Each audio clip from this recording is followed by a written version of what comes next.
Z traz seu novo espaço saúde para levar muito mais conhecimento, tirar todas as suas dúvidas desse universo que a gente tanto adora, que é a saúde.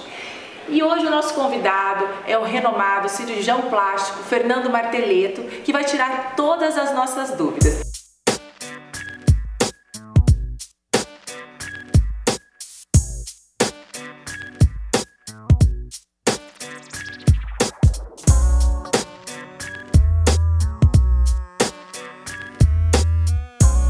E o assunto de hoje é a prótese de mama. Marteleto, todas as mulheres sempre têm várias dúvidas. E a primeira delas, em que fase, em que idade a gente pode colocar a prótese? Olá, Juliana. Bom, a prótese de silicone foi desenvolvida lá pelos anos 70 para aumentar o volume de mamas. Se a gente analisar um pouquinho o que acontecia naquela época e hoje é um pouco diferente, mas o objetivo real mesmo é aumentar o volume de mama. A partir do momento que você tem, por exemplo, uma adolescente lá com seus 17, 18 anos que não teve um desenvolvimento de mama, tem uma indicação precisa de se colocar uma prótese de silicone. Isso foi muito feito nos anos 70 e nos anos 80. Hoje, atualmente, você tem uma adolescente, uma jovem de 17, 18 anos que tem um pouco de volume de mama, mas ela quer aumentar um pouquinho mais o volume de mama. Também há uma indicação. O que nós precisamos fazer, nós cirurgiões plásticos, orientar a paciente com relação ao quanto vai colocar, o que pode trazer de problema ou não, mas basicamente a gente coloca para fazer um aumento do volume de mama. E para as mulheres que já amamentaram ou as mulheres que eram um pouquinho mais cheinhas e emagreceram, que perderam aquele volume ou que o seio deu aquela caidinha, é indicado? Sim, claro. Com o passar do tempo, a mama que tem uma estrutura glandular e um pouco de gordura também, ela vai perdendo um pouco essa estrutura glandular, a mama vai tendo um pouquinho de queda, que nós cirurgiões plásticos chamamos de pitose. A amamentação favorece muito isso também, a mama cresce muito, a pele distende. Depois, quando a paciente para de amamentar, ela vai perder volume, vai ter queda de pele. Essas também são indicações para você colocar uma prótese. Você vai restaurar o volume que o paciente perdeu. Então, o paciente que tem uma queda da mama, o paciente que tem uma substituição de gordura da mama, ou aquela paciente que teve a amamentação, ela vai poder colocar uma prótese para restaurar o volume da mama. E como que a gente escolhe esse modelo? Como a gente escolhe o tamanho? É nós ou vocês? Bom, teoricamente é matemático. Você vai medir a base da mama, vai medir a quantidade de tecido que a paciente tem. Quando a gente diz tecido, nós dizemos glândula e gordura. E você vai avaliar a capacidade de distensão dessa pele. Isso é um cálculo matemático. Base, você pinça a estrutura da glândula, vê quanto que isso vai dar um número e você vai ter mais ou menos o tamanho da prótese. O que acontece hoje é que nós temos vários modelos de próteses. Nós temos próteses mais baixas, próteses mais altas, próteses com bases menores, maiores. Isso a gente consegue calcular e de acordo com aquilo que o paciente quer. Você tem um paciente que quer um volume que aparece mais o colo da mama, outra paciente que gosta mais de um volume na parte inferior da mama. Com isso você vai calculando o tamanho e é uma escolha entre médico e paciente. É uma troca de informações até a gente tentar descobrir o que o paciente quer.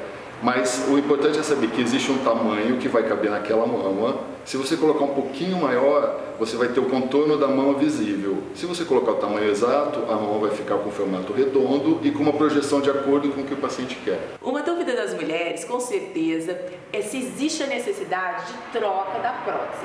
E se existe, qual é esse período que a gente tem que fazer? Bom, Juliana, o que acontece é o seguinte, quando você coloca uma prótese, o teu organismo vai formar ao redor da prótese uma cápsula de cicatriz. É um processo cirúrgico, todo processo cirúrgico tem uma cicatriz.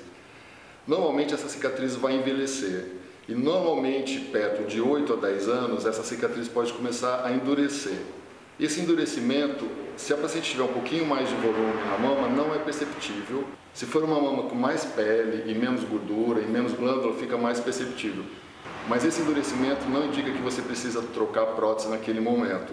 O que nós fazemos muito é acompanhar o paciente com mamografia e ultrassonografia, porque é um envelhecimento de uma cicatriz. O incômodo, às vezes, pode ser que tenha períodos que o paciente vai sentir dor, vai palpar esse endurecimento da cápsula e vai incomodar. Se no ultrassom indicar que a prótese está íntegra, não existe micro rachaduras, não existe dobraduras que possam incomodar o paciente, você pode ir acompanhando durante 2, 3 anos Já troquei prótese com 16 anos e prótese completamente íntegra. O paciente perdeu um pouco mais de volume, a mama ficou um pouco mais flácida e acaba trocando por tamanho. Mas é sempre bom o paciente, por volta de 8 a 10 anos, voltar no profissional ou o ginecologista que costuma pedir esses exames de mama e a gente vai acompanhando. Mas sempre vai trocar, uma hora tem que ser trocada. E eu tenho uma dúvida, o endurecimento dessa cápsula da prótese for precoce, isso tem a ver com a qualidade dela? Na realidade, Juliana, esse processo de endurecimento é um processo do organismo do paciente. Geralmente 7% dos pacientes vão ter um endurecimento precoce. Como eu te disse, não incomoda, às vezes é visível, mas não incomoda. Mas com relação à qualidade da prótese, é bem importante a gente salientar que as próteses brasileiras, elas têm que ter um selo da Anvisa que testa a qualidade da prótese. Existe também uma qualificação muito importante para a gente, que é a qualificação do FDA, que é o órgão americano de drogas e alimentos, que faz um controle bem rigoroso.